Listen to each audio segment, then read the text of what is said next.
Today, we're checking out 10 new awesome accessories for the Nintendo Switch that you need to know about.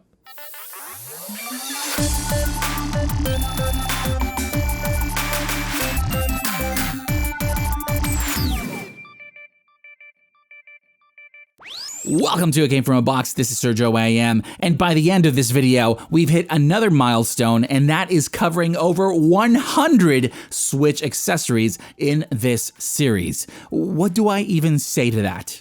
So while we wait for the Guinness World Record to arrive, we've got some awesome stuff here, so let's dig in. Before we get into it, this episode is sponsored by our friends over at GameFly. As someone with a huge backlog of games that I can't get to, I constantly live with buyer's remorse, especially considering I could have rented them at a fraction of the cost and purchased a really nice home with all the money I saved. For my dog. A doghouse. Anyways, a GameFly subscription gives you access to over 8,000 games for PlayStation, Xbox, Nintendo Switch, even titles from older consoles, and yes, they'll have games for next-gen PS5 and Xbox Series X. On top of that, they also have new movie releases. GameFly gives you a great way to pull the trigger on games you're curious to try out, but more importantly, it'll also save you money. Even more so if you use our promo link down in the description below to sign up for 3 months of 2-disc GameFly for only $9.95 a month. No late fees, keep them as long as you want, but if you fall in love with a title, they do have a keep option where you can buy a game or movie at a discount, and they'll even send you the original box, manual, and any codes that come with it. We're big fans of GameFly. They've been around for over 18 years. It's one of the smartest ways to play a wide range of games while saving some money, especially when you consider that some next-gen games may cost $70. Big thanks for their support, so guys, show them some love, click the link down in the description below, and let us know if you did down in the comments. Raising over $1.7 million, 26,000 backers have shown that there's a pretty large demand for a portable Nintendo Switch dock. This is Genki's Covert dock. The name comes from its very discreet design and size, which is 10 times smaller than the official dock while still retaining the same functionality. On the front here, we have USB-C to connect and charge the Switch. Keep in mind that you need a USB-C cable that's 3.1 or higher, which they do provide, in order for it to dock correctly. Next, unlike the official dock, which has 3 USB ports, here we only have one to keep to this portable size, and that's for accessories such as controllers or adapters. Then we have HDMI to connect it to your display. Finally, on the back, we have a retractable prong for power. And it also comes with international adapters, which makes it that much more travel friendly. So to use it, you just plug it in, connect your cables, turn on the Switch, and it works just like the official one.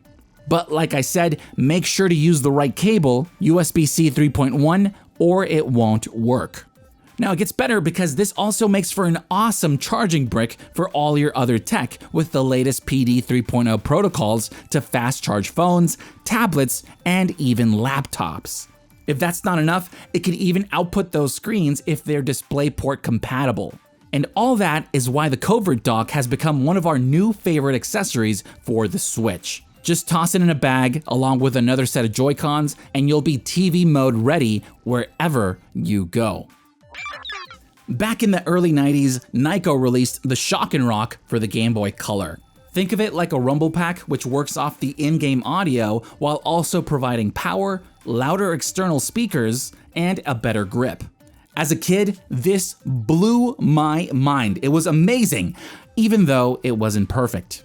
20 years later, and it's back to add rumble to the Switch Lite, which in case you didn't know, doesn't have it. To install it, you just slide it on. It'll lock in place. You then connect it to the headphone jack and turn it on. Like the original, it shares all the same features, but now suited for the Switch Lite. First thing, it's a grip, and a very good one at that. I love the size and angle on the grips, and they also have a nice grippy micro texture. Next, because you can't use the console speakers, it has its own, located on the right grip, but it would have been nice to have two. The quality is okay, it can get very loud, but also a bit crackly, so you're better off using its pass-through headphone jack. And finally, there's rumble. Normally, developers program cues in-game to when your controller should vibrate, but the Shock and Rock instead uses peaks at specific levels from the in-game audio to vibrate. So the louder the audio input, the more frequently it'll rumble, and you can adjust it with the volume rocker on the Switch Lite. In something like action games, it can work pretty well. We like it best at about 75% volume, but in games with a lot of dialogue, it's I came to this island to investigate a death. It's very awkward, so don't use it for that. As you can tell, it's not for every game, but if you miss rumble on the Switch Lite, the Shock and Rock is definitely worth trying out. We're big fans of it, and say you're playing a game that doesn't suit the rumble, you could just turn it off and continue using it as an awesome grip that rivals the best out there. This little thing here, this is the Sidekick by Hyperkin. It's a simple gadget that attaches to the rails on the Switch, and it then opens at an angle so you can use it as a basic kickstand, but on the other end you have another rail for another Switch. So now you can angle these together in multiple ways. And it also comes with a second one so you can link a third console, but you can also get more to connect literally an infinite amount. Don't know why you would do that, but I guess you can. So that's the Sidekick. It's a simple way to link multiple Switch consoles together for local play, and that's about it. I mean, I guess you can attach it to a Joy-Con grip like this, but that doesn't do anything.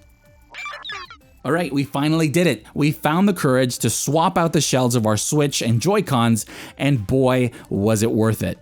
These are by eXtremeRate. They make a ton of custom parts such as shells, buttons, LEDs, and more for each of the latest consoles in a large variety of designs and colors, be it transparent, reflective, textured, and even with graphics. For this build, we went with the transparent kit that has shells for both the console and Joy-Cons, and a set of matcha green buttons. Every part seems very high quality and well machined. We didn't find any imperfections. On top of that, they also provide all the tools and parts you need along with extra screws, so if you do strip or lose one, don't worry, they've got you covered. Now, being my first time doing this, I definitely struggled with it. It's a very time-consuming process. You gotta take it slow and be patient because you don't want to strip any screws or damage any parts in there. So if you know what you're doing, you can knock it all out in about, 35 minutes? But because it was our first time, we ran into a few roadblocks. For example, the buttons kept rotating out of place, some of the ribbon cables randomly popped off, the battery cable snapped off this little connector, so I had to replace it with a new one, and all of that is due to a lack of experience and has nothing to do with the parts themselves.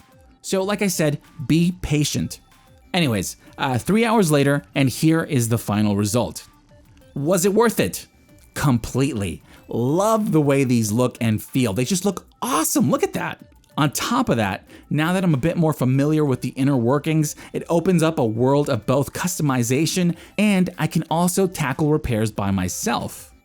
So if you feel adventurous, we'd highly recommend giving it a try, and make sure to let us know what configurations you went with. We'll be testing out some of their other products, including ones for the Pro Controller very soon, so make sure to subscribe and ding the bell to stay notified.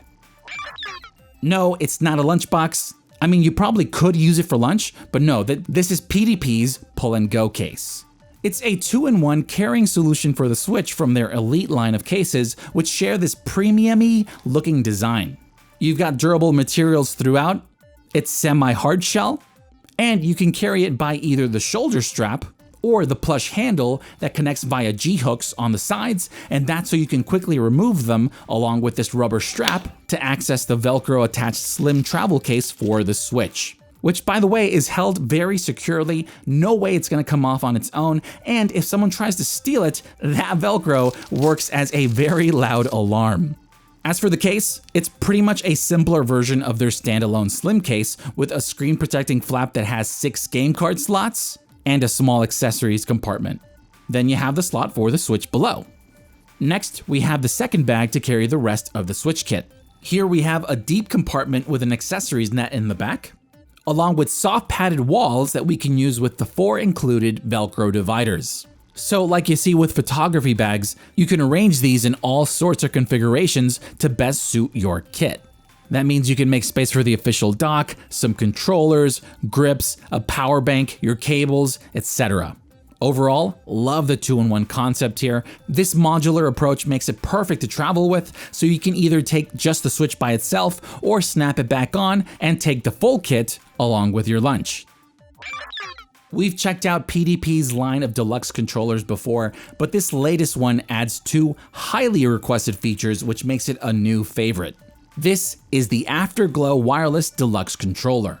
Same as the other versions, we still have great build quality and an ergonomic design, large and springy face buttons, some of the best analog grips out there, a solid, easy to use and responsive D-pad, curvy, accessible shoulder buttons, the ability to wake up the Switch with either plus or home buttons, along with paddle buttons on the back that you can program, that awesome customizable RGB lighting with 4 modes, our favorite being this one which reacts to the movement of the analog sticks. And this time around, it still doesn't have rumble, but they did listen and make it wireless with a long-lasting rechargeable battery, and more importantly, they gave us motion controls.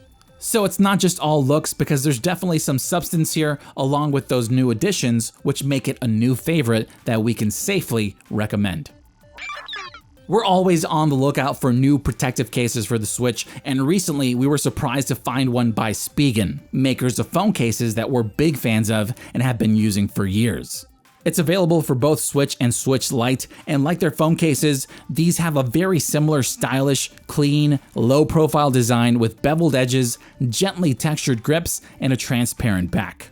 All around, we have very precise cutouts along with this nice indent that makes the power and volume buttons easy to access, but I do wish they left the back of the USB-C port exposed to keep it compatible with charging stands and wider adapters.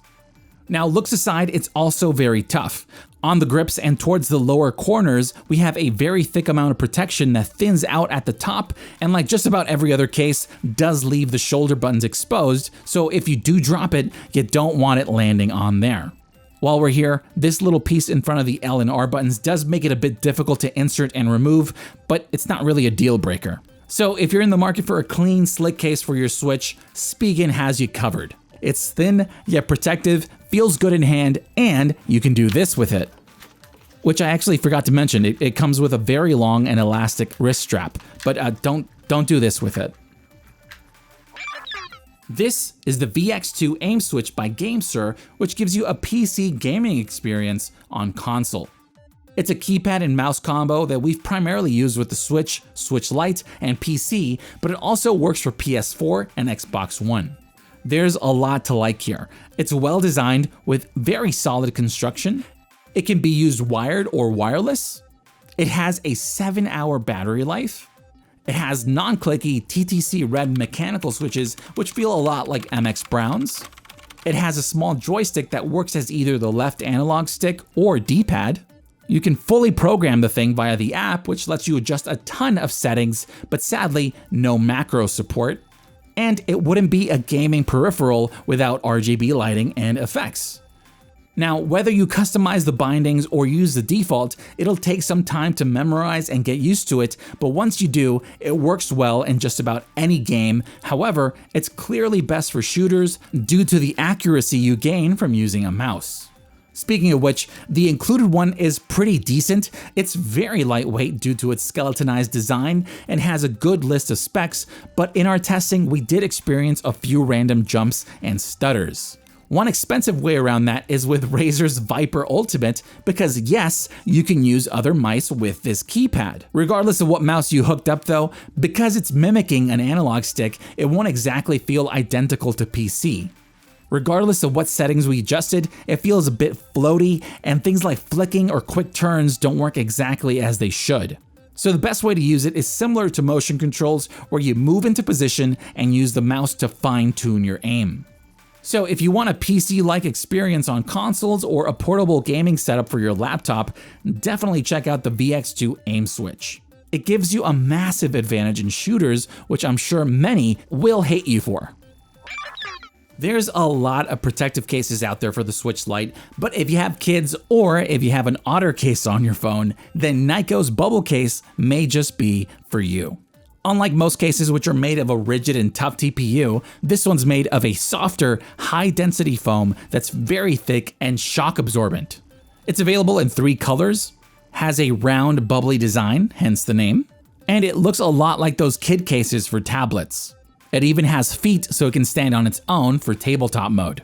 As for protection, it has a lip all around the front that I wish was slightly more extruded to level off with the analog sticks. Then we have nice coverage over all the edges except the shoulder buttons. I would have liked to see them covered in some way, especially if I'm gonna let my kids use it, but not a lot of people want you messing with how they feel, which is why most cases do this. There is some defense around it, but if you drop it right on that corner, it's gonna take some damage. That aside, in hand it feels fine, but it would have been awesome if they extended these feet into grips. So overall, it's a decent case, especially for kids, but like I said, just try not to drop it on those shoulder buttons. We've tested out a ton of Nintendo Switch cases and grips, but this next one is very unique. This is the Command Case by Manji. At first glance, it looks like a bento box, and you could probably fit a lot of the foods in there as well. It's made of a tough TPU with a soft touch coating, and it's a 2-in-1. The first part is the protective case for the Switch with individual pieces for each part, so you can use them in every mode as well as docked if you don't add the console case. With it on, we can still access all our ports and I/O while protecting most of the console except for the shoulder buttons. Bummer, but that's to keep them accessible. Over on the back, we have a very wide kickstand that works at a single angle and snaps closed with a magnet. Then at the bottom we have feet, which lift it up enough so you can play and charge with an angled cable. Now on the Joy-Cons we have these awesome elastic bands to secure your grip. They work very well, they're very comfortable, and the tension on them can also be adjusted since they're attached via Velcro. Now it's not perfect because there's 2 things I want to bring up. First, because the case covers them, the release buttons are a bit annoying to detach. Second, these can be a pain to remove, so it's not really a case you want to install over and over again. So this connects into the second part, the carrying case. It locks into place via this latch, which is very secure, and over on the other side, we have an accessories compartment. In it, there's 4 game card slots, an elastic band to hold a power bank, along with extra space for a few other things. It's held shut by 2 pretty strong magnets, but I wish it had a more secure latch instead. Finally, at the bottom, we have feet so it can stand on its own, and at the top, we have a longer elastic strap to carry it. To keep it short, this is an awesome kit. It's protective, well thought out and designed, very versatile, love the aesthetics of it, and I haven't seen anything like it on the market. Also, if you don't want the carrying case, they sell the protective case by itself. And that's another 10. This series has now covered over 100 Nintendo Switch accessories. Way more if you count those outside of it, but either way, that's crazy to think about. Anyways, if you're looking to pick up anything featured in this video and want to support us at the same time, check out the affiliate links down in the description below. We're also collaborating with ActivePatch to release these awesome It Came From a Box dock covers. You guys asked for them when we first showed them a while back, so for a limited time, you can finally get your hands on one. It's a fun way to support both ActivePatch and this channel so we can continue to do what we do thanks to you. Anyways, links in the description below, and if you buy one, let us know in the comments or on social media, and if you send us a picture, we'll share it in an upcoming video. Love you guys, hope you're staying safe, and once again, this is Sergio AM, and I'll see you for the next box. Thank you so much for watching. If you like this video and want to help us out, you can do so by clicking that thumbs up button, and while you're at it, why not subscribe for more content? It's free. We also love to hear you out, so please leave a comment down below or talk with us on Twitter, Instagram, and Facebook. I'm Sergio AM, and I'll see you for the next box.